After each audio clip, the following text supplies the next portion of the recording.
have with us a man who needs no introduction, as evident by the crowd. So we'll dive right into the questions. Shall I say something before? Sure, go ahead. Well, the question is definitely there in a lot of people's mind, why a moment like this, how this came about.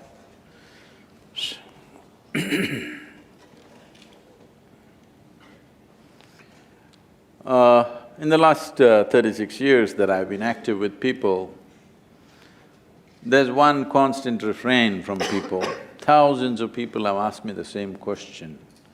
That is, Sadhguru, when I was 20, where the hell were you? You came when I'm 60. If you came when I was 20, I would have done this, that and something else. I've been hearing this from so many people continuously. So we thought we will step out and talk to people who are below 25 years of age.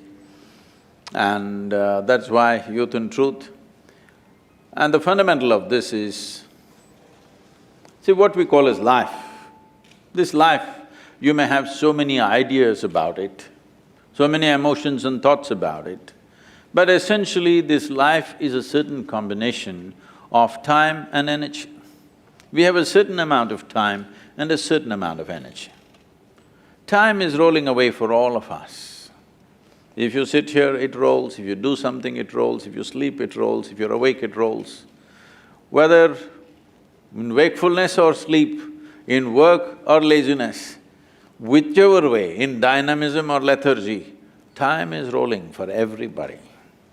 In Tamil, there's the term that is used for death is kalamaittanga. It means his time got over. Such an appropriate description. After all, that's all that happened, time got over. So time is getting over for all of us. As we sit here, it's not the clock which is ticking, it is our life which is ticking away. You cannot control it, you can't slow it down, you can't roll it back, no choice about this. It rolls forward for all of us, no matter what we do or we don't do. But energy is something we can manage. When we talk about energy, this segment of life that we refer to as youth, when you're in this segment of life, your energy is at its highest exuberance. Most youth do not understand this, they think they're going to be like this for always. You just have to pay attention to the old people, they were not born like this. They were also youth. Slowly, volume gets little down, not me. Otherwise, slowly the intensity of energy volume gets lower and lower. If you just observe how they sit and stand and walk, you must know you're going to get there very fast, actually. So, when your energies are at their peak, if you brought little more clarity and balance into your system, well, this energy could work for you in a miraculous way. This exuberant energy can do wonders in human life, or it can cause disasters in human life. The same enthusiasm and energy has taken people's lives. I'm saying this because I grew up in 60s and 70s. By the time they were 35, at least 12 for sure, other two I think they also went by that way. 12 to 14 people that I knew and who were dear to me, they all died before their 35 years of age. Simply somebody overdosed, somebody drank themselves to death, somebody killed themselves on the motorcycles, somebody fell off the rocks, all kinds of things. It is the same exuberant energy which got them into these things. The same exuberant energy, if it had little more balance and clarity, they could have done wonders. But unfortunately this happened. It's not only in terms of death, it happens in so many different ways. Disaster is not always in the form of death. Life didn't take off, that itself is a disaster. So, when you look at this, see, every human being, every individual has an innate genius within them. The question is only, will they find an appropriate ambience within themselves and around themselves to unfold their genius. This, unfortunately, in this world does not even happen to 1% of the population. This is my estimate. In your institution, if it is more, you must tell me, but generally in the larger population, not even 1% of humanity manages to unfold their genius, simply because concerns of earning a living, survival, some nonsense takes them up, they fall in love, something happens. Either outside situations don't cooperate or inside situations don't cooperate. So, what I'm looking at is, if we can increase this percentage, let's say in this generation from 1% to 10%, we will have a phenomenal world. Because you cannot create a great world or a great nation or a great society, you can only create great human beings. If you create great human beings, great societies and nations and world will happen. It's a consequence. We cannot create the consequence, but the source of this is human genius must unfold. Only then you will find human beings functioning at a level well beyond what we normally consider as normal. It should become normal. It's normal for a flowering plant to blossom. Similarly, it must be normal for a human being to unfold and blossom their genius, because it's innate. It is only looking for an atmosphere where it is possible to do that. Can we create that in the society? Maybe it's a long way off. But can we at least create it within ourselves?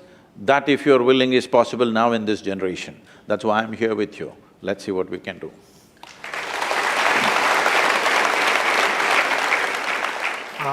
That, in essence, answers the first question which we had planned for you.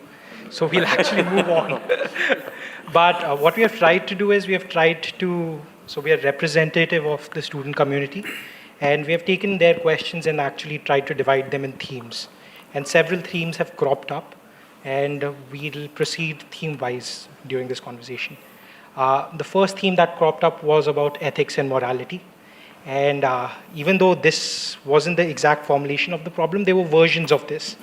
And the version was that if Sadhguru could go back into the past, not because of yogic powers, but if there was a time machine, and with foresight, with knowledge about what happened during the World War II, would Sadhguru kill baby Hitler?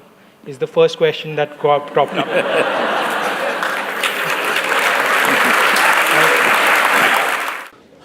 Would I kill the baby Hitler? Knowing that 6 million Jews could be saved. See, Adolf Hitler is a consequence, is not the cause of World War II. In the sense, there has been centuries of hatred about the Jewish people. It did not suddenly crop up because of Adolf Hitler. Well, he used it politically to do all kinds of things, that's a different matter. But this hatred has been endemic in the population. Not for 1 or 2 years, for literally 18 centuries, it's been alive. Now, Adolf Hitler became a representative of that hatred, and he consolidated that hatred, organized it in such a way that it became a mega disaster. But the disaster has been unfolding for a long time. Forever people have been accusing Jews of being a Jesus killer and wanting to get them in so many ways. They've been persecuted, not in one way. Every generation has small-scale persecutions happening in various societies across that part of the world at least, not here. So, when Adolf Hitler came, he saw what you're accusing of Adolf Hitler is competence. Everybody had the same hatred.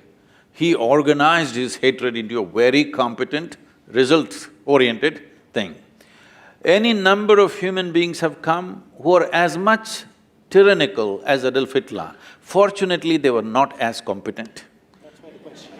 I don't know if he studied in IIM because his organizing skills are extraordinary. You have to look at that. If he had organized this, not against a particular community, but for the well-being of the world, what a fantastic organizer he is. So his competence is what we're talking about. Hatred was there in the society.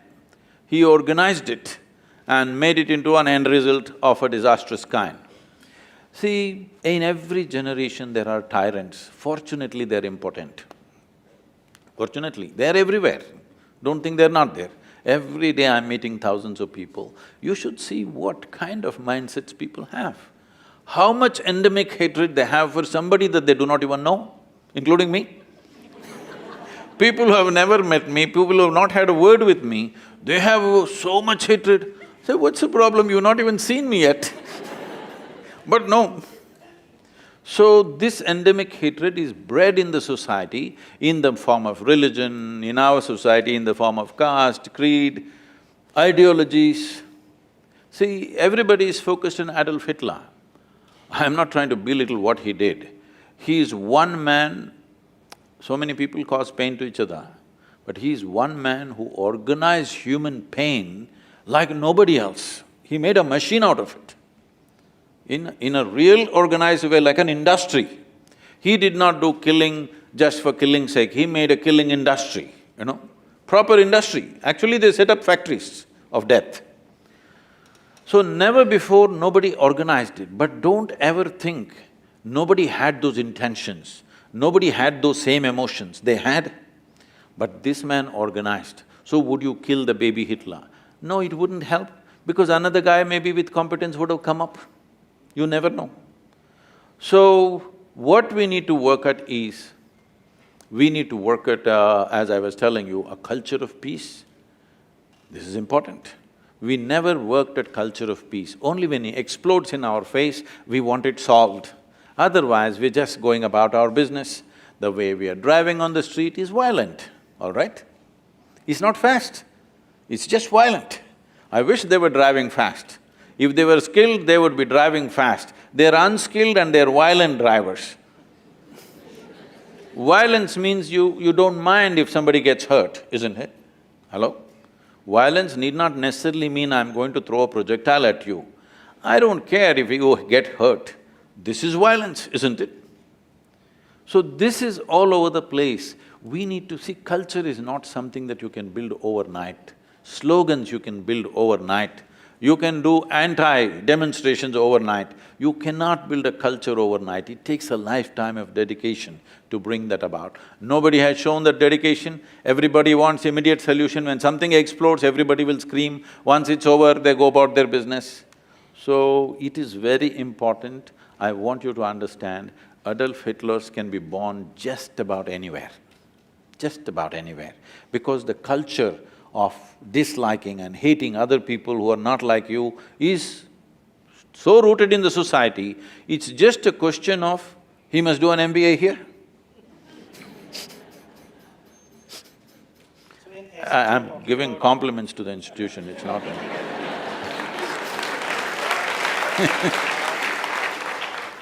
Completely get it, but the main issue over here is that you tackle the root causes rather than manifestations of the root causes. Exactly, so… Consequences cannot be dealt with. It is the process we need to address. So the youth of today have a bit of confusion about the whole spirituality. We believe that the basic tenets of humanity, like justice, equality, fraternity, should be enough to be a better human being. And if you're a better human being, and if you're happy by yourself, is there really a room for spirituality? Please repeat those three values. Justice, equality and fraternity. Justice, equality and fraternity. I want you to understand this. These are wonderful thoughts, but with horrible results on this planet. Because people who talked about this, well, Marx spoke about it, Engels spoke about it, Joseph Stalin spoke about it. But Joseph Stalin killed 3 times more than Adolf Hitler. Am I correct on the number, or you're disputing the number? I'm not disputing the number, Okay. but there is a fallacy in this argument. We will come to that.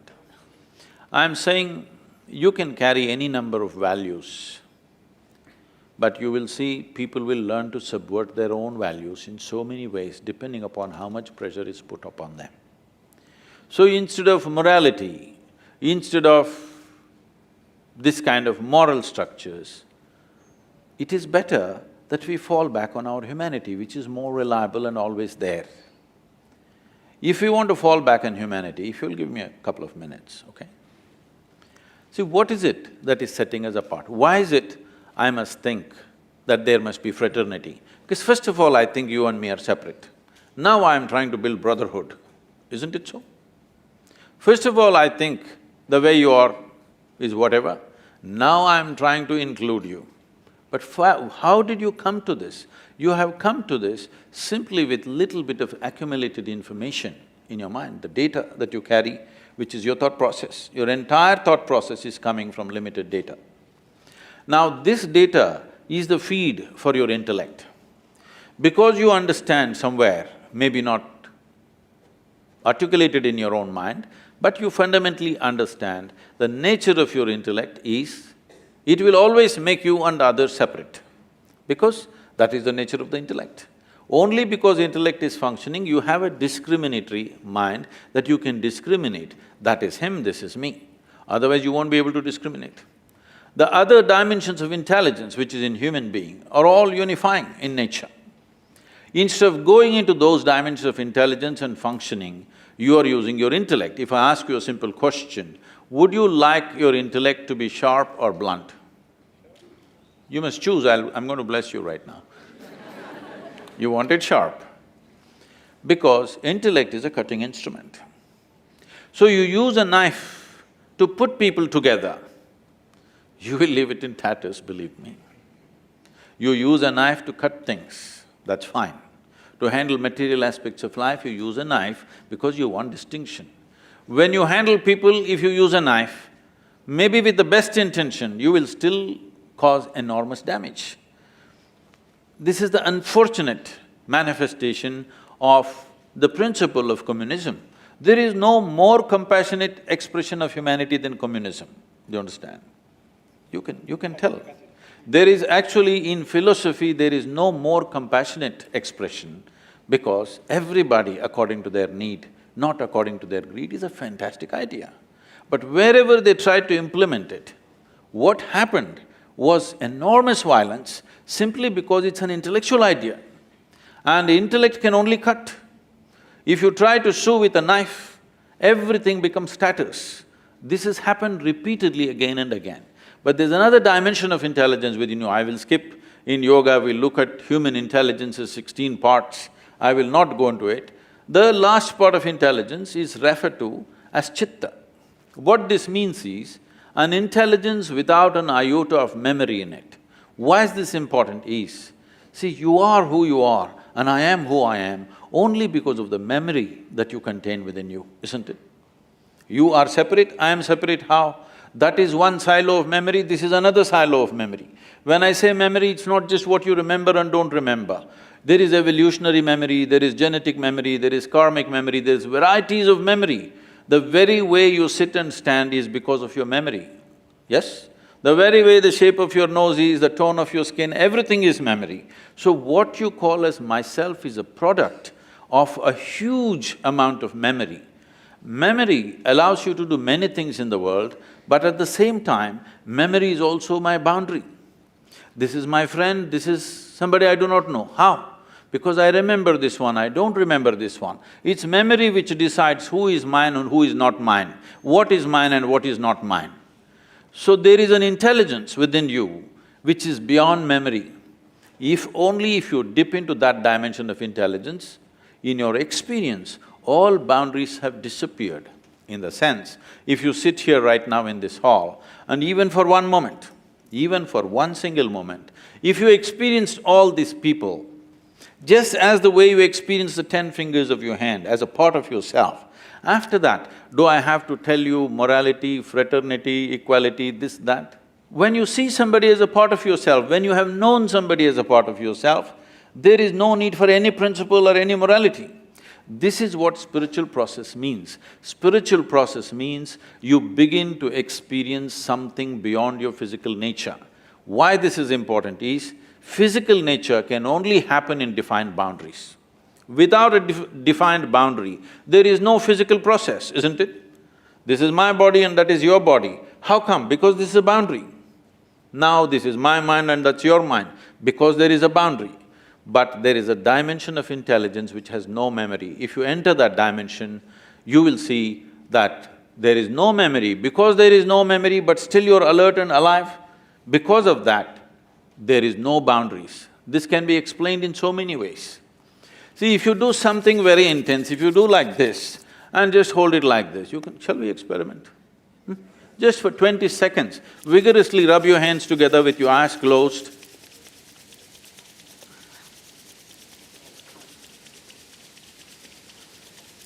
Hold it about 3 inches away from each other. There's something happening between your two hands? Or you didn't try that? You don't believe in experimentation? Okay, that's fine. Definitely tried it. Did you? Did you see something between your hands? There is a certain energy. Why I'm saying this is, right now your definition of this is me and that is you has come like this. It is… See, how do you know? Can we do another experiment? Are you okay? Your right hand, let's touch your left hand. Is that you? Yes? Yes. Touch the chair on which you're sitting. Is that you? How do you know this? What tells you this is me and this is not me? No. There is sensation here, there's no sensation here, isn't it? Essentially, it is the boundaries of sensation which tells you what is me and what is not me. What spiritual process means is, you get your life energies into such an exuberance that your sensory body expands. If your sensory body expands, everything within the boundaries of your sensation, you experience it as myself. Right now, this water in this tumbler is definitely not you, but if you drink it, it becomes you, isn't it? This many kilograms, how did it come? Something that was outside now is within the boundaries of your sensation. Now if all these people are within the boundaries of your sensation, even for a moment, if you actually experience them as a part of myself, after that, do you need morality? So I guess the main part was that the question, I think, got lost in translation, because in essence, you guys were both talking about the same things. I thought he was speaking in English, was he? True, but translation is not always just language, it's also intent. Okay. He also implied that if people start looking at other people not as other people, but as humans. But how will you do it? According to me, the knowledge that we are all humans is essential to us. See, it is between human beings that this problem happens. We all know we are humans. If you were a tiger, I wouldn't fight with you. In essence, we are saying literally the same thing, we're just coming from different fronts. We are all humans. The fact that certain people have not acknowledged that we are humans is the cause of this problem. I don't think they have not acknowledged, they have acknowledged. They have said that we are different kinds of humans. Not really. Within a family, there's a lot of fight going on, brotherhood, fraternity, equality, but more clashes are happening within the four walls of a home in a family than between India and Pakistan, believe me.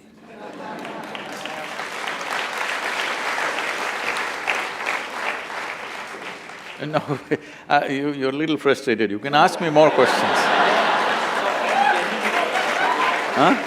I'm genuinely not frustrated by this, it's just that the example which you have just given, that there are more clashes which happen Is it happening or not? than outside, is in essence, first of all, it is not essentially fact-based because it doesn't take into it's on an assumption of how many clashes occur between India and Pakistan.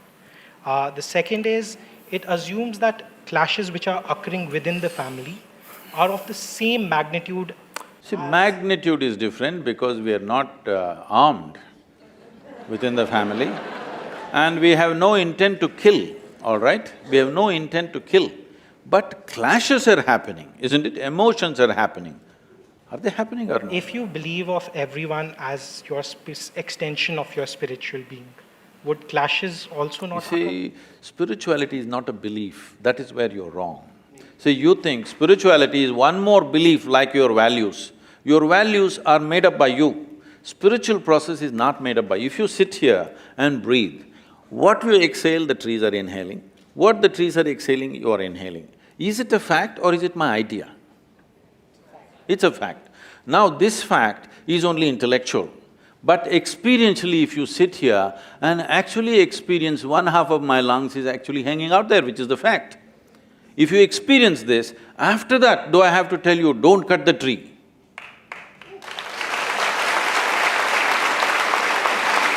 See, there is human thought. This whole thing comes from the fundamental that we have made human thought far more important than the reality of the existence.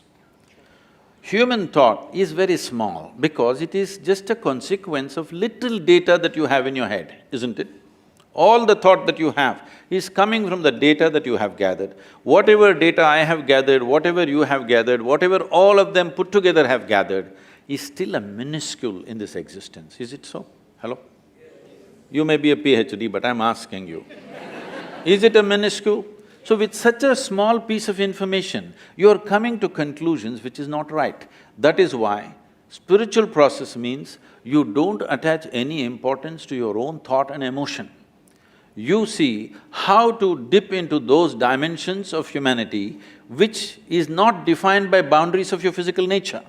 This is what spiritual process means. Spiritual process is not a belief system, it is not an ideology, it is not a philosophy. When your experience of life is little more than your physical nature, then you use this corrupted word, spirituality.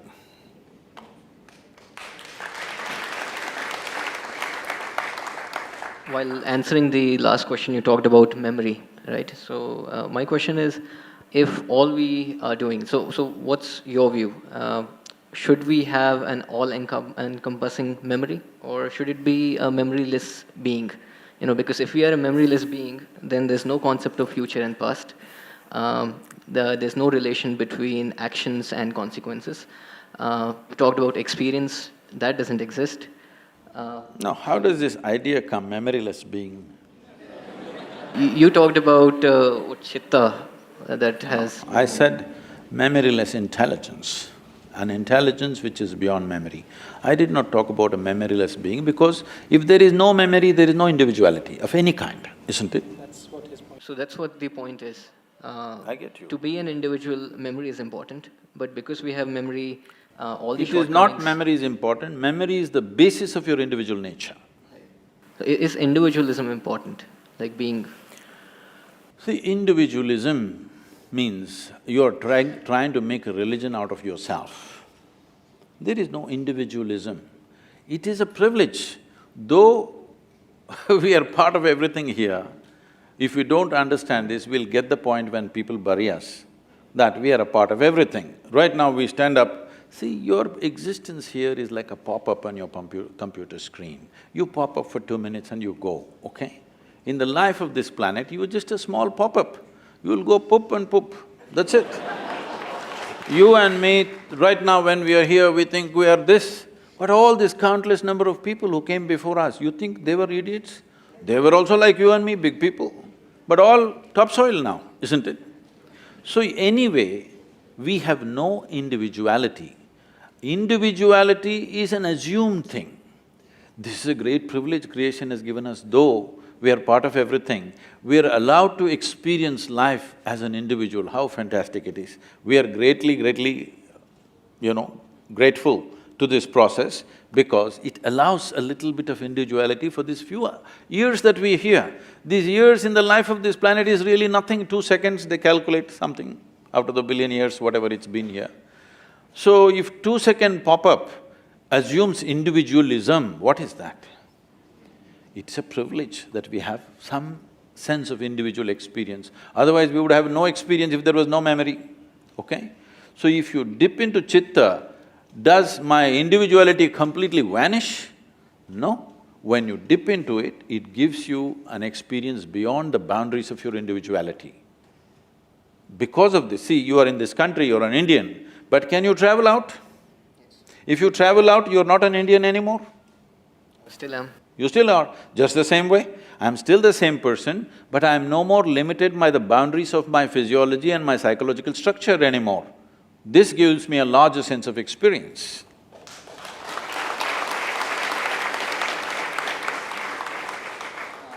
moving on to the mythology.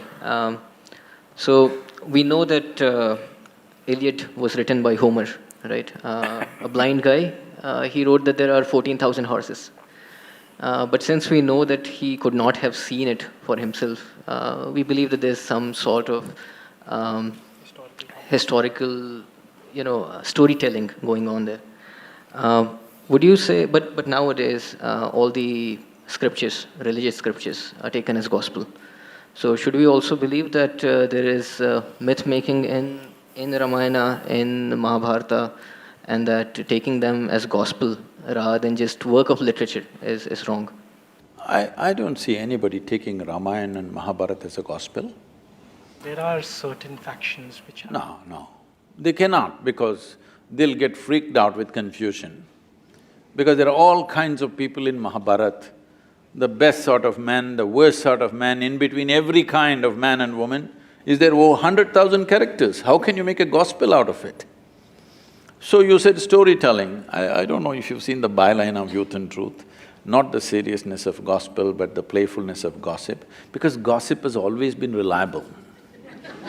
No, at any time in history, nobody went by the official version.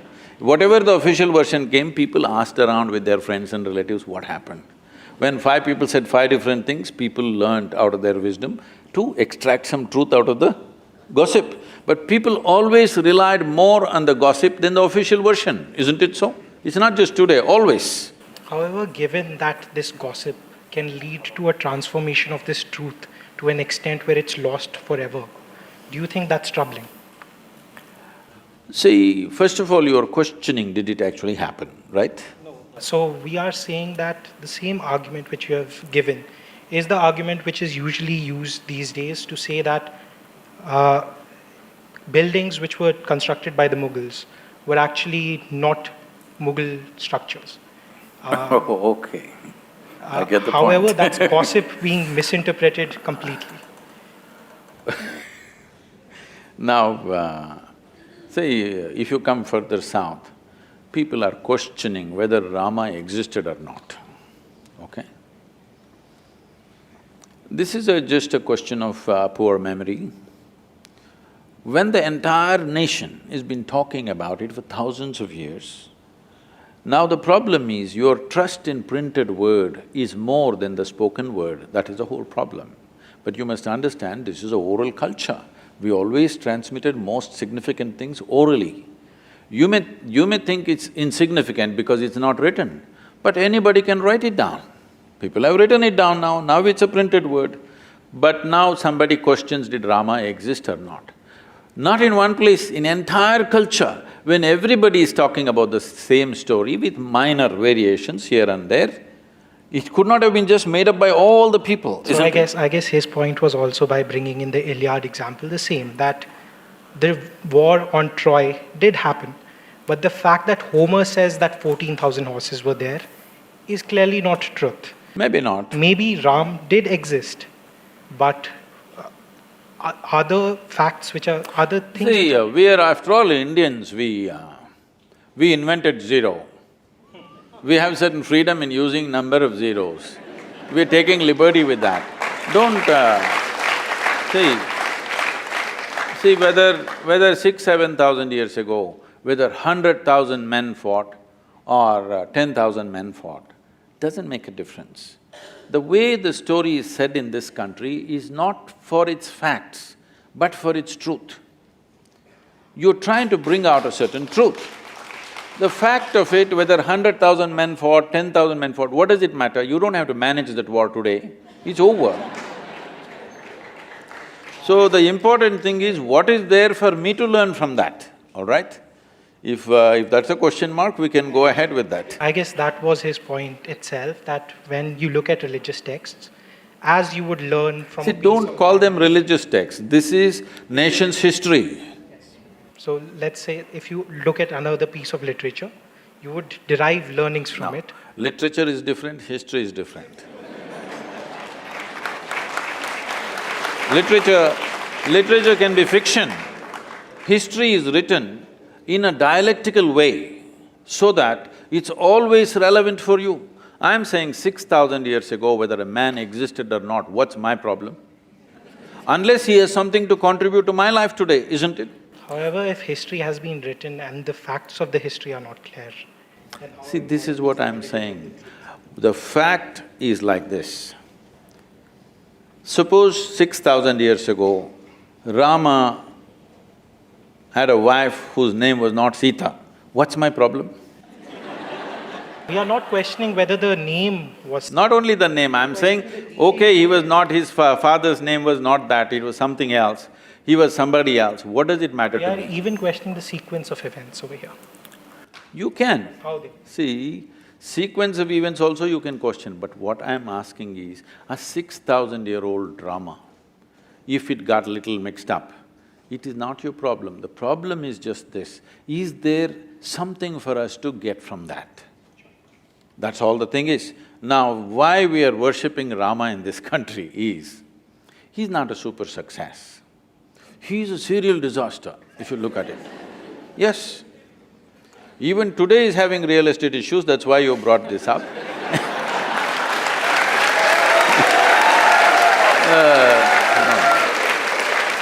But it is not today alone, it's not today alone. Right from the beginning of his life, he is in trouble and trouble and trouble and trouble. See, he is rightfully a king. He is coronated at the age of 17 or 18. He marries a princess, and within 1 or 2 years, he's sent to the forest. They didn't go to the jungle for picnic. As some of the television serials are showing Rama, Sita doing all that. No, it is like, throwing him out of the kingdom from his power and everything. That itself would have shattered a man, but he settled down there. But Rama is also an insecure person who, when Sita came back to him, first she sat through fire. We will come there, don't First jump. she sat First, let's kidnap her, no. See, now you're changing the see, now you're changing the sequence of things. First, let's kidnap her, all right?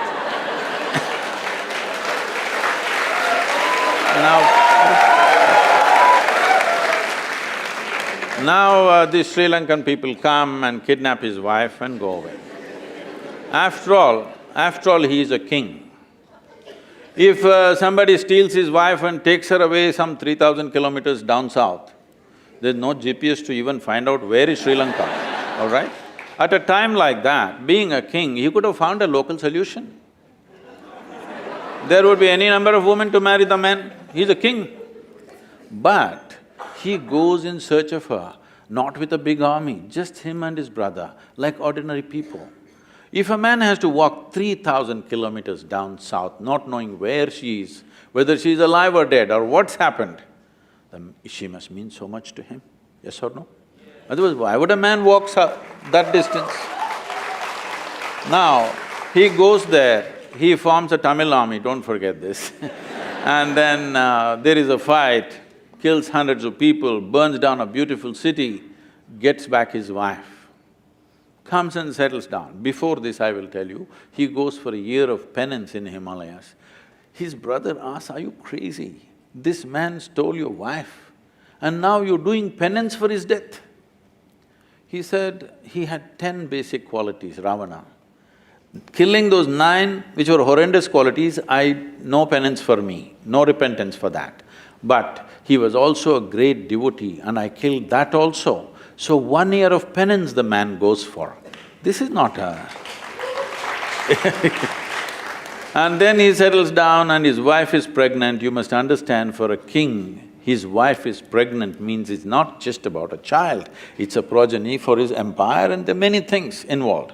No sonogram, so he doesn't know whether it's a girl or a boy or boys or girls or anything. But once again a political situation evolves where he has to send his wife to the forest, which you are saying is insecurity. Not that part. So we can even begin from the first point in which, after he rescues Sita, Sita has to sit through a fire to prove that she is pure. For whom? So that other people will accept her. Because Rama cared about how people saw him. Rama, when he came back, a random dhobi in your kingdom said that Sita I am not like Ram, who will keep a woman in my house, who might have a child which is not mine. For this, Rama sends away Sita again to the forest. That is the insecurity you're talking At about. any point, Rama wanted his people to love him. No, let's come to this properly. Today in our country, there are many kinds of things. I'm asking you, do you want a leader for this nation who puts the people of this nation above his own family and his personal love? I'm asking you. Or do you want a Dhritarashtra, at any cost my son? You want a man who puts the citizens of this country above his family. This is not just another woman for him. He went and fought a battle for her, walked 3,000 kilometers. This is not just another woman. He is living for her, but still he sends her back to the jungle when she's pregnant, knowing fully well that it could be his future for this kingdom.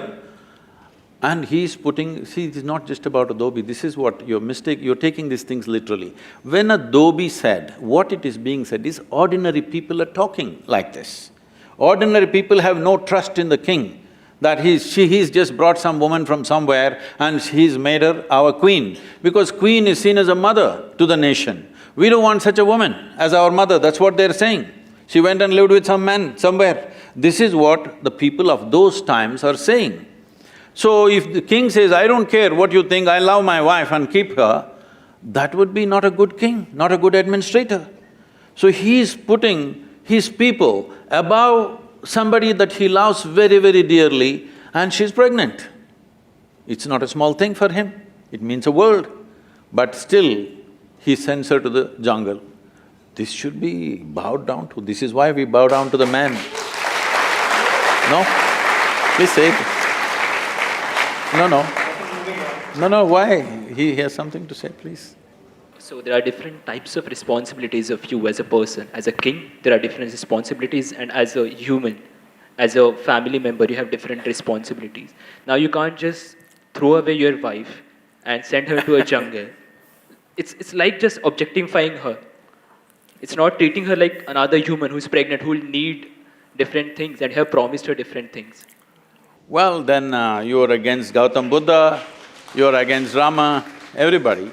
But you need to understand this in the right context, that is, if this woman didn't mean anything to her, he wouldn't have traveled down to Sri Lanka, fought a battle and brought her back, isn't it? It was his pride about what… How can you His pride he could have got 100 wives around him if he wished, but he went for this person who means so much to him. Moving on… No, you must see the words that he's uttered. You must see the words he uttered about Sita, what she means to him, how he cried to Lakshmana and what he said. Actions are way more important. Why are you reading all these evil intentions in his mind that he did not express anywhere? He did not express… With our words, we can say anything. See, as far as you are concerned, you know only what you read. You don't know anything else about his life, neither me nor you, all right? Perfect. So, from what you read, nowhere does it say that he was insecure. Nowhere does it say he went for his pride. Nowhere does it say that… No, everywhere it says very clearly, let me tell you, the reason why he is worshipped today is, though life threw disasters after disasters at him, the man never became resentful, never became hateful, never became angry. He did not become a recluse either. He went about fulfilling every duty that he has to do. With a personal pain and grief that he is carrying all his life, the man went about doing the best he can do for his praja of the day. If this is being accused of being as pride and this… There were strong reactions to that question, but I think that's a nice segue to the next one, which is once… Why do you say it's a reaction? At least… See, You had once said that people should not react to injustice, but this country has been based on civil disobedience movement. Movements like anti… Did I say they should not react to injustice? There was a quote of you… Like what? Said that people should not… Why don't you just read the quote instead of paraphrasing like this? Maybe you The did… quote was that Huh? we Again, should not react to injustice. Yes, And this is one of the… yes. But I did not say you should not respond sensibly. We want to know why or what Yes. the context behind Because the context is, I am differentiating between human response and human reaction. If I react, I will only cause one more injustice. Right now, what I think is injustice, I will feel angry and I will do one more injustice. But if I see this injustice is happening and respond to the best of my intelligence and my capability, there could be a solution. So you have defined reaction and Yes, reaction and response I have clearly defined all along. Is it not important that you respond consciously rather than reacting violently? we completely agree with this, by the way. Right? So,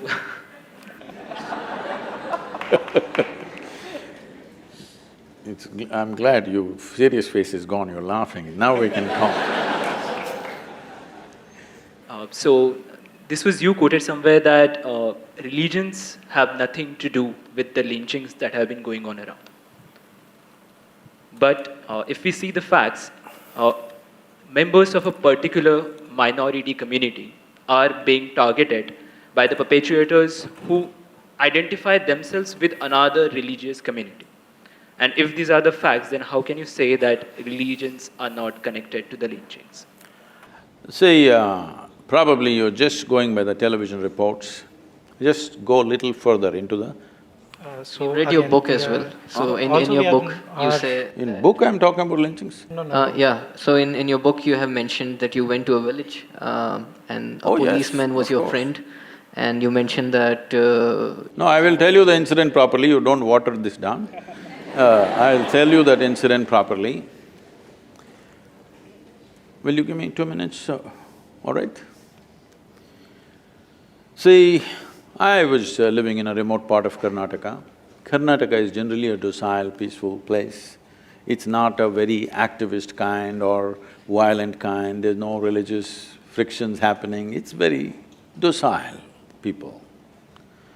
One day I just ride down into the village and a big crowd, and what is it? I just park and go and see, they're beating one person like you can't imagine, with all kinds of things, whatever they get. I tried to stop, they just brushed me aside and said, you don't get into this. As I saw, within 2-3 minutes, the man died. Don't know who he is. Those days in the villages, nobody wore trousers, normally they wear either shorts or dhotis and things like that.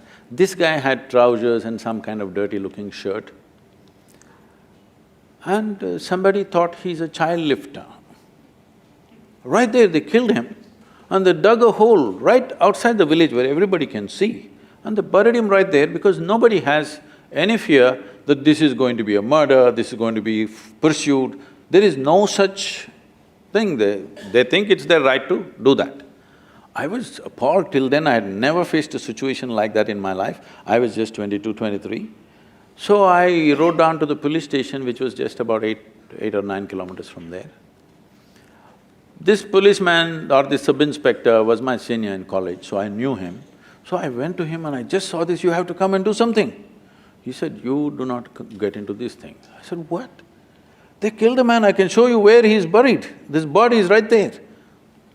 Nothing. I tried to talk to the local MLA. He said, please, you don't get into this. When I really looked at it, then it happened after 3-4 days. Late night around 1:30, I'm coming from Mysore city to my farm. On a remote road, it's a very remote place, it's in the hills. I ride in, young people are standing there with fires burning, with sticks and rods and everything. Oh, they shout, the motorcycle comes means. If you don't identify yourself, you would be killed too, right there, without a question. Because the rumor has gone around, somebody is doing child lifting, there's a local dam coming up, they're sacrificing many children. Nobody knows where the hell is the dam, nobody knows if anybody ever lost a child in the region, but just this rumor goes around. Then when I really look at it, I saw another one like this which happened for some stealing that happened, another one where he was beaten but he did not die. When you really look at it, every year in this country, over 40,000 children go missing. So there is a paranoia in the villages. Especially girl children who go missing, they just never found, never ever found. So tomorrow if my child disappears, what do? Hold an FIR and sit there and pray, is it? So first, their thing is to react in such a way, if my child is stolen, is it an injustice to me? Hello? And never to find the child, again not knowing what happened, whether they're alive or dead. If they die in front of you, it's okay. But they just disappear and you don't know whether they're alive or dead, you know what the parents go through? So there is a paranoia about this. The same thing happens if somebody steals any animal or if they cut a tree in there. This is what happens when you use gossip as your source of information. You're just misinterpreting the whole thing, please, I have to say this. Where is gossip as a… You think the whole script… all the literature or whatever, the history that we are talking about is all gossip? No, I do not. Going back to the point… No, why are we referring to that now? You're referring to Ramayana as just gossip? I am not referring to that same point. You only said that there was a rumor going around that there was a… Obviously, see, you're calling it gossip, but I'm telling you, this is fear. This is fear of a population who are not protected by any law except their own stuff. They are on their own. Don't think some police force will come in a helicopter and save your children. There is no such arrangement. When there is no arrangement like that, they make their own crude arrangements, unfortunately. I have seen somebody says one cow is stolen, immediately 10-15 boys get on the bicycles and ride in different directions. 30-40 kilometers if they catch the guy, that's the end of him, right there. Not because cow is religion, simply because it's economy. With 2 cows, I'm making my life. If you steal my cow, my children will go hungry tomorrow morning. So they will fight. So this is because the law has not spread itself to every inch of geography on this land, you must understand this. Even today in a big city, I'm telling you, if something happens to you, if you want to file a complaint, you will have to take the local MLA, somebody else, a businessman who knows somebody. By yourself you can't file, this is the reality. Somebody who has no basis in his life. So does this imply mob justice is valid? How are you saying these things? Do I look like a lyncher for you? Then why are you asking that question? I'm telling you, see, this is the problem. The problem is, we don't want to understand the reality and the pain of the people. We just want to make a judgment on them. I am saying, unfortunately, nobody has provided them a way. So they're doing their own things. When mob enforces something, this is the unfortunate way it will happen. Do we want this to happen? Absolutely no. But do we have means to stop it right now? Till you make law available to everybody and quick justice to everybody, I am telling you, people will do their own things. If you think they should not do, because you're living in the safe, enclosure of a wonderful institution, you don't understand what it is in a village. When my child goes missing, what do I do? What do I do? Where do I go? You don't know. I've seen people, women crying and beating their breasts and walking around because their children are missing. They don't know where they've gone. Finished. Can I speak? Yes, sir. So, you have talked in general about the lynchings that have been happening, and we don't deny that. They have been happening throughout the history, they have been happening in this country, and our inability to bring them to the judiciary is the cause. But I'm talking about a specific type I got of it. I got that. which have increased recently and which are facts that they have been increasing recently. And it's not about my cow getting stayed, it's about there is a cow somewhere out there, it's been killed and now I have to lynch for that. There is a difference in mentality and it has not been seen before. Definitely there is. It's not that it's not been seen before. It's right now being reported because this is one of the political strategies that's happening in the country. It's not also about political strategy. There are many incidences which are not being reported by media but are still happening, and there's research being going on about that.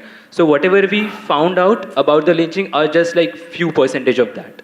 It's a very small percentage what you found out. Till now in these 4 years, because basically this is all focused towards this particular government, all right? So in these 4 years, 42 lynchings have been reported. Out of these, 12 lynchings are supposed to be more, religious basis is there to it, 12 of them out of 42. But over 3.5 to 4 million bovine animals in this country are stolen every year. And they're smuggled across both the borders. Now western border has become very tight because of security issues, largely it's going through the eastern border. When this… who is losing these 4 million cows? You must see this. Whose economy is ruined? Somebody's economy is ruined, his family economy is ruined, isn't it? Because animals went away.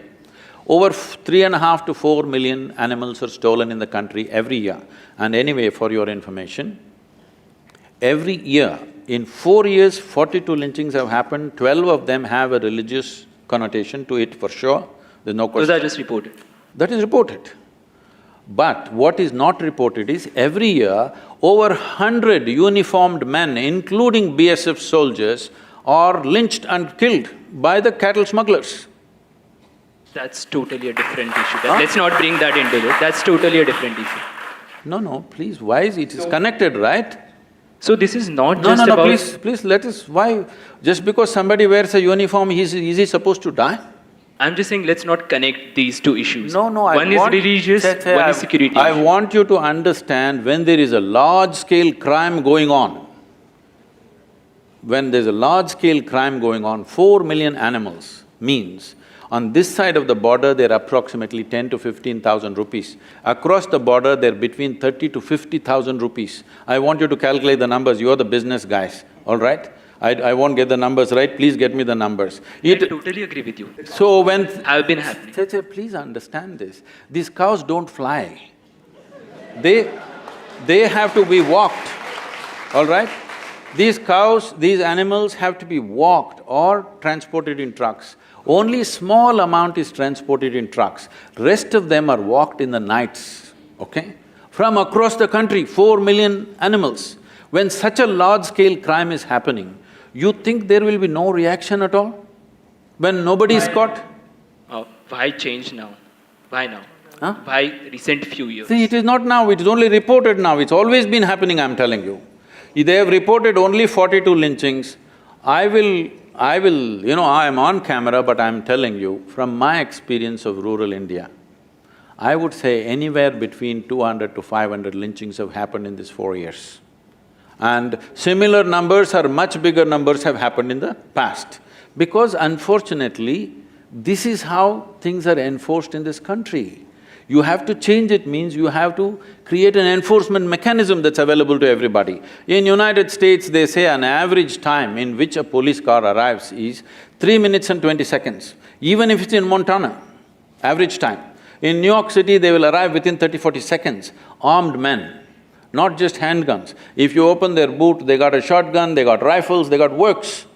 Now, a lathi-wielding, cycle-ridden policeman comes, you think he can handle these 10, 15 youth or 100 youth who are indulging in this violence? He is not capable of handling. So can we create a nation where law can be enforced, or are we just going on accusing each other, you did it, I did it, I did it, you did it? What's the point? If you want to create a law-abiding nation, the instruments of law should be strengthened. We're talking about police reforms for 25 years, where the hell are they? Exactly, I think we were also…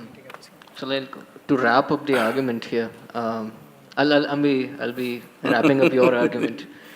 So what you're suggesting is that mass hysteria is pretty common, has already existed, mostly because of… You can give names sitting in the comfort of your well-to-do homes, you can give these names, it's mass hysteria. Tell me, any of you ladies, I'm asking you, suppose your child is stolen and you know that you may never find, how will you react? You will go wild, all right? Don't call it mass hysteria, this, that. This is absence of law enforcement. We are also agreeing with that it is strong… But why are you calling it mass hysteria as if it's some kind of an ailment? I mean, this is caused because people don't have enough information, or they believe in rumors, or because… See, there are rumors, but why are you ignoring? Every year, 40,000 children are stolen. It's not a rumor, it's a fact. For nearly 4 million cattle are stolen, it's not a rumor, it's a fact. Also, legal enforcement needs to be strengthened. The fact that these things happen is problematic. That is all I'm saying, but you pick up one sentence and you say supporting lynching, how can you say that? This looks like… I am not supporting lynching. Again, Sadhguru, one important thing is, these are things which we came across, which we felt that… You can ask me, there is no problem asking any question. We wanted to know what was the context This behind is the these context, statements. all right. Because as you pointed out, people should not react to injustice had a very different context. They must respond sensibly. In a conscious manner, human being means one significant aspect of who we are is, see, we do the same things animals do. We are born, they are born, we eat, they reproduce, we sleep, they sleep, we die, they die. We do the same things. Only difference is we can do these things consciously. If we give up that one consciously acting, we are just one more creature on this planet. So I was making the distinction, if you react, you will just express your animal nature in some way. So this whole lynching business is just a reaction. But at the same time, people are helpless, they have no other way. There is no other way. You can go and file an FIR and hold this paper in your hand. You will not see anything happening in a village. You have said that all men and women are equal. We all believe that. Why should you believe? Like, there's no disagreement here. I thought it's the same species. What do you think? It is. But you have also said that you cannot imagine your own household without a non-working mother. Did I say that? I guess… Yes. No. My mother was working more than anybody else. I think so. She took a lot of pride in doing her work.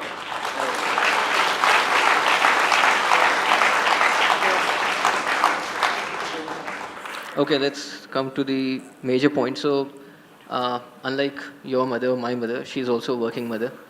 The women have had a choice, right? My mother had a choice, your mother had a choice, but that's not the case with everyone, right? So the main point is that of agency, right? And then believe that the agency is being taken away because of the gender of the person. So they are not allowed to decide what is There are certain happening. societal expectations Right. that certain roles will be fulfilled. See, expectations are there. When you don't fulfill expectations, there'll be some price to pay, but that is so for everybody.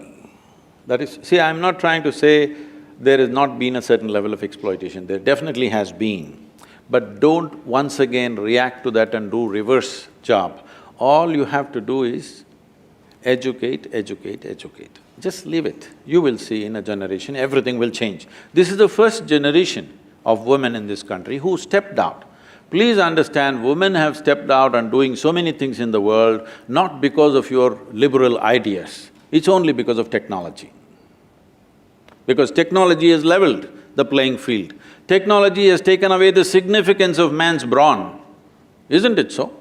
Man's muscle has become insignificant simply because of technological development, not because of some liberalism or feminism or whatever. It is only because of technological development, women are able to step out and do the same things that men were doing in the past. Or even for the men, it is new to sit in the office and do this. Otherwise, they were digging something, all right? Once the machines came, man's muscle became insignificant. Because of that, there is a way. So just allow little more time rather than doing something in a rush, in a reactionary way and breaking the social structures. Because if you break them, do you have a better alternative? That's a question. Right now you're talking about you didn't want a working mother. My mother was working all the time and she was very proud of what she was doing and she was the most respected person in the family. Only thing is, only your idea of work is, how much did she earn? It was not significant for her. The rupees and paisa were not significant for her, her values were totally different. Again, I think intent of the question got mistranslated, which has happened tremendously over here. Why you… So, would you say that, The main all the intention… main… They're reading the question and how can it be mistranslated? the… Intentions are not based on words. So we can talk about, the changing gender structure in the workforce and all that. But do you feel that, all the major movements, feminism, civil disobedience, anti-apartheid, anti-racism, these are responses or reactions? See, anti-apartheid is a different dimension altogether, all right? That's a different thing. Similarly, How is it different? See, it is an engineered discrimination, all right? Between men and women, responsibilities were divided. It is only when it so happened that our values became purely economic, suddenly we thought, women are at a disadvantage. If you go to the village and see men and women are working on the field as equals, well, she will do planting, he will do digging. Does it mean to say inequality? He has more muscles, so he does that kind of work. She has another kind of strength, so does this. And well, you brought my mother into the picture. Now, she had 4 children. When you have 4 children, you have a project on hand. All right? Well, it's an important project. She did a good job on me.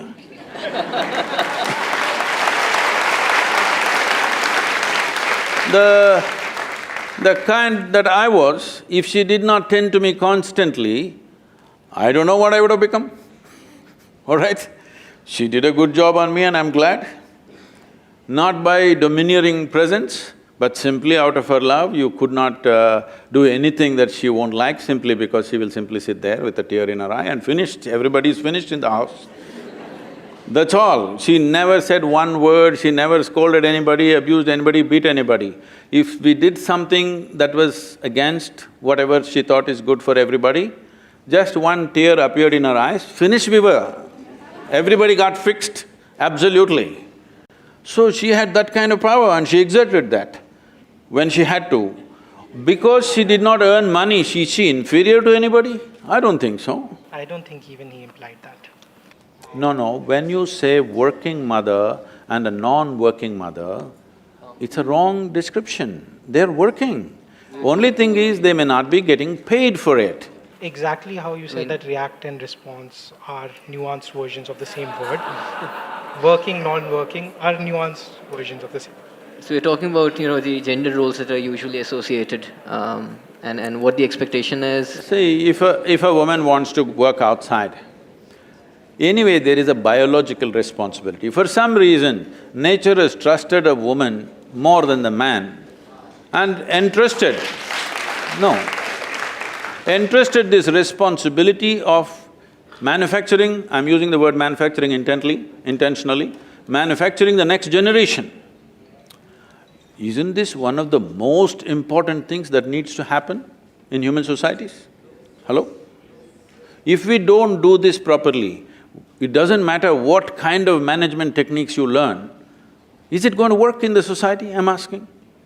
So now, once you have a child, a human child is not born like other creatures. You drop, a cow drops a calf and immediately it starts running around. A human being is not born like that. A human being needs nurture. Now we are in a society where the first generation has stepped out to work outside. Once again, because of technology, they again started working from home, which is a very good thing actually. But they stepped outside, but we don't have social structures to take care of the young ones. You leave your children into somebody's hands and go, you know what all damage can happen? You know how America is suffering for this? Though they have lot of structures and laws about how children should be taken care of, in spite of that, I'm just saying this because just a few days ago, they brought this child, who's 8-year-old girl from Ohio, an Indian couple. When the child was young, they left this child, usually teenage students take up this babysitting because they need some extra money. So this is called as what? They shake them like this, what's it called? There's some term for this, that they shake the children like this when they're crying so that they quieten up. So this girl was shaken like Bad this. parenting is the word. Bad parenting. No. The babysitters are known to do this, there's a term, technical term for that. Because there are so many thousands of cases where children have been damaged because of this shaking. So the spine got damaged and this girl, the left side got paralyzed. And they brought this girl to me, she 8-year-old girl, now we're putting her through various things, she's beginning to walk but her speech is not there, so many troubles. Normal child, but a 17-year-old girl who came there to do babysitting, she just got irritated with this baby crying and she shook her. So a human child needs not just nourishment, it needs somebody to play with, somebody to laugh, somebody to smile, somebody to love and hug and kiss the child. Till we make such arrangements, don't be in too much of a rush because we'll damage a whole generation of people. We need to make those arrangements in the society. See, just now this society has just beginning to move away from joint family structure, where we had the luxury of grandmothers and aunts and this and that, all that is gone. Nuclear families have come, just husband, wife, children. Now there is no support system, nor is there an organized support system either by the government or private agencies. Nobody has come up with a real-time support system for young children. Where are you going to throw them and go when you go to work? I don't believe he's meaning you throw them and go. I did not say he means that. Why are you taking everything like… I didn't mean My he's… bad. I didn't mean he said that. I mean to say, suppose I am a woman and I have a job and I have a child, what do I do? When the society doesn't make arrangements, what do I do with my child? Where do I live, in whose hands? So Sadhguru, because of paucity of time and because many people might also have questions over here, we'll have to open the floor for questions. We'll be opening the floor for questions right now, so people in that quadrant. But you should not translate their questions, okay?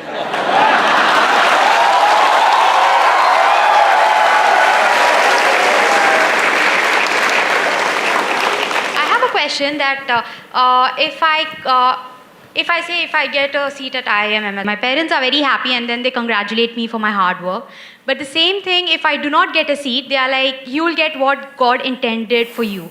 So if already everything is predestined for me, why do I take up all this effort to even work hard? No, it is not predestined, they just have a system as to how to address the failure.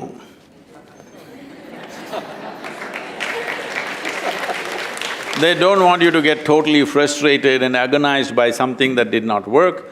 This is God's intention, just enjoy the God slap, okay? This is an effective way of creating solace.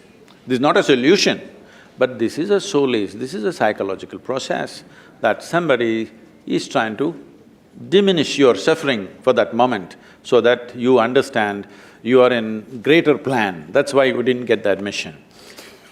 Namaskaram, Sadhguru. My question is, everybody has got their own dream, especially related to career. But sometimes the dream of a child goes against the willingness of his parents. A child wants to do something and his parents want him to do something else. What should a child do in this situation? Should he go against with his own dream, against his parents with his own dream, or should he kill the dream inside him and obey his parents? Namaskar. Are you the child, sir? Yeah. No, luckily I am not. Please. Well, we must understand this. If what we want to do is not in an already laid out path, if you want to do something different, if you think you will ever do it with everybody's approval, it'll never happen, all right? At the same time, somebody has born you, somebody has brought you up, somebody has educated you, somebody has… in many ways they lived their life for you.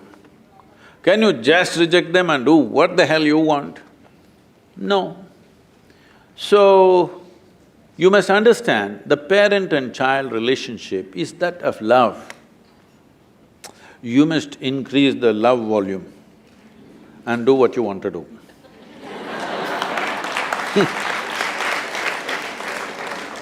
Now the problem is when they say no, you will get angry and say nasty things. No, you should not react like that. You must respond by increasing the love volume.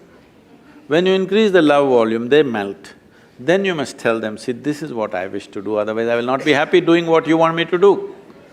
They will… Next. There is a price for everything we do in our lives. So we were talking about how it is a dilemma for a mother if she has a job to serve and a child to take care of. My question is why the same dilemma doesn't exist for the father? Because you're talking about a mother should be there to play with the child, to take care. Why can a father not be there? Or why the same dilemma doesn't exist for the father as it does for the mother? It is not that it doesn't exist, it does exist today.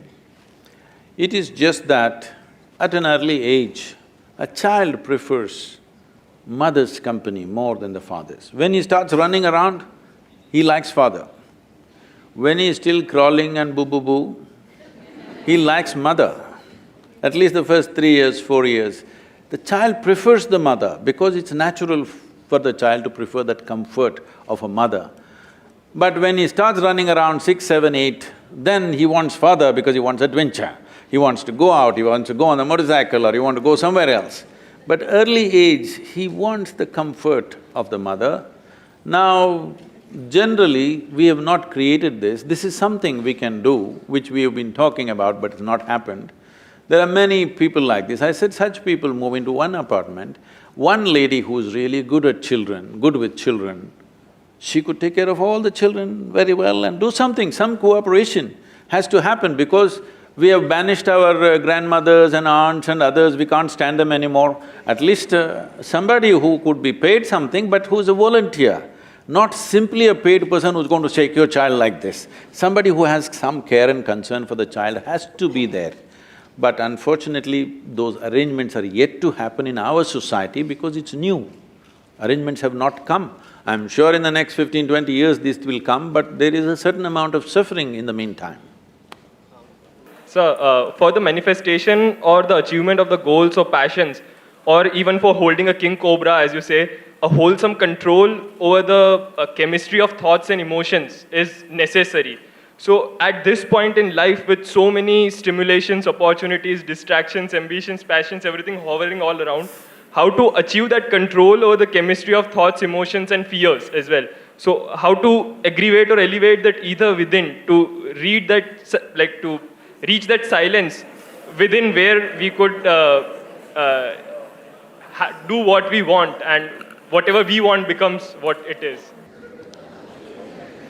It's a long question, eh? See, one thing is, when it comes to what's within us, if we do not harness the prowess of this body and the prowess of this mind, you will not do anything significant, isn't it so? The question is, what methods do you have? Right now, the only methods you have is education. That is learning techniques, learning methods, learning information, exposure, this. There are other ways to do this also, where you can organize yourself that your body and your mind takes instructions from you. This is one aspect of it. It must. Your body and your mind are your most basic faculties that you have. They must take instructions from you. If they work against you, you're finished, isn't it? Right now you call this stress, anxiety, nonsense, whatever. Essentially, your intelligence is working against you. Your thought and emotion is not going the way you want it to go, it's doing its own thing. Well, if you cannot manage your own mind, how the hell are you going to manage, let's say 100 or 1,000 or 10,000 minds? Because management essentially means you must be able to manage the people. Managing the people means you must get everybody to get to one intent and act in a significant way. How will you do this when your own mind doesn't take instructions from you? You cannot manage yours, but you believe you can manage theirs? There is no way it's going to happen. This is why a whole lot of people who are in successful professions are all having ulcers, heartburns, heartbreaks and all kinds of things because they are upping the activity without enhancing themselves. It is like you want to be on a Formula 1 track, but you went with your small little car that everybody drives to the office. Then if you drive at a certain speed, four wheels will go in four different directions. This is what is happening to a whole lot of people. When they aspire for what they want and go at it, their body breaks down, their mind breaks down, something happens simply because they have not strived to enhance this. First you enhance this, activity will open up in the world for you. But you are in a rush for the goals that you have set up already. Because of that, you don't spend time on the… If you do not enhance the machine, activity cannot be enhanced. Stress will happen, breakdown will happen, isn't it? But when it comes to the outside world, there are a lot of misunderstandings about what is coming our way. Can I tell you a joke? Are you? Because it's been so serious, like This happened in Michigan. A tiny little bird was very exuberant and happy, and winter started coming. It should have gone south, but it was so happy, it forgot about it and little late. Then it tried to fly, but because of the cold, its wings froze and it fell down. Then a cow was passing that way. It's an American cow.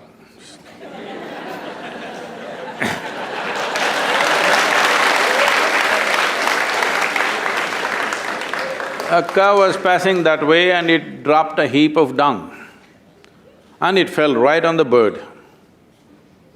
So inside this dung, the warmth of the dung caused thaw of the wings, the ice melted away and it felt happy and warm. Tick, tick, tick, it started tweeting from inside the dung. It couldn't get up, but it was happy inside the dung. A cat was going by, it heard this bird tweaking, it opened up the dung and ate up the bird. The moral of the story is, not everybody who heaps dung on you is your enemy. Not everybody who gets you out of shit is your friend. And above all,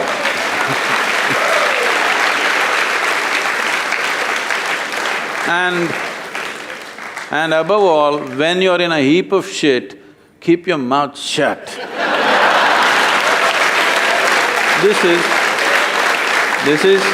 No, I'm saying this because we have created a world now, if I have trouble, I must talk to everybody in the world. They're all going to give 1,000 solutions. No, when you feel you're in trouble, please just spend some time upon yourself. Invest some time and energy upon yourself, because there is no trouble which troubles you except what you allow, isn't it? What is it? You must invest some time and energy upon yourself. This value of solitude is totally gone in the world in this generation. Please bring it back if you want to make yourself of some substance.